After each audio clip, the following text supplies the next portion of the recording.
Hey guys, we're back with another tips and tricks video, which by the end turned out to be more of a speed sculpting video, as instead of a step-by-step guide, I was just trying to show you how to utilize, or how I utilize, the 3D stamp and carve tool to create models that are more on the hard surface end of modeling. I thought I would create a small city island for the purpose of this. You know, we are coming out with some precision tools for editing. However, with a bit of twist, you can already create scenes that require some hard edges. Of course, this is not going to be a game-ready asset by the end, but it's a good way to create a still scene for some static renders or short animation. So for the first step, I gathered some reference. I tried to look for dystopian cityscapes, and after loading some of the pictures in, I did the block out by using only the stamp and the carve tool.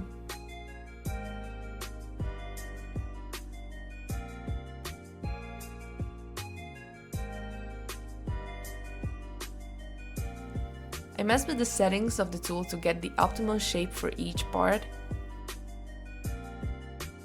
And I didn't want to use the cube shape only, so I added a tower part. And after that, I pulled out the branch of a creeping plant with the snake hook tool to add some organic element.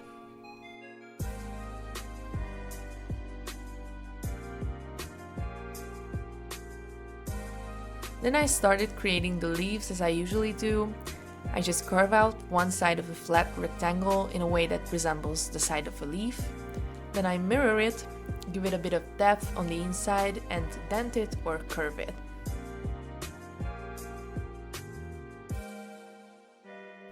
I finished this up by decimating it to a very low number of polygons so it wouldn't fire up my PC. Then I copy it and join some copies together and place it in a way that I like.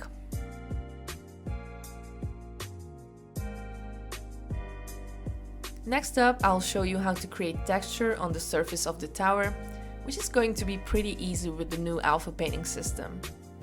I used the standard brush with the Stonewall Alpha that I downloaded and edited, and instead of the normal mode, I used the stamp mode. I set the resolution and the strength to a higher value, and then I just filled out the tower. I decimated the sculpt a lot of times. This is really important as you need to start with a high resolution to see the texture, but by the end a decimated model will be just fine. And yeah, I also find that alphas are very powerful with the paint tool as well, because if you paint the pattern with a darker color first, and then use a lighter color on top, it really is gonna look like a normal map. Very easy way of creating depth.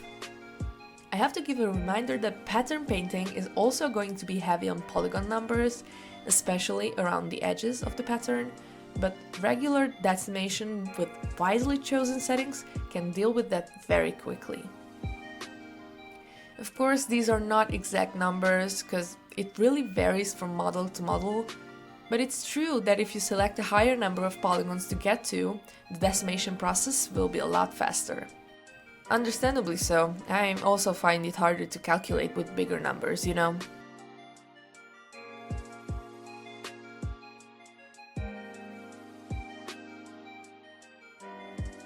So when I'm finished up with this whole thing, I remesh certain elements once more. Then I render a short turntable with low sample and jittering for an artistic outcome, and here is the result. If you like this video, please give it a thumbs up, subscribe for more helpful content, and see you in the next one.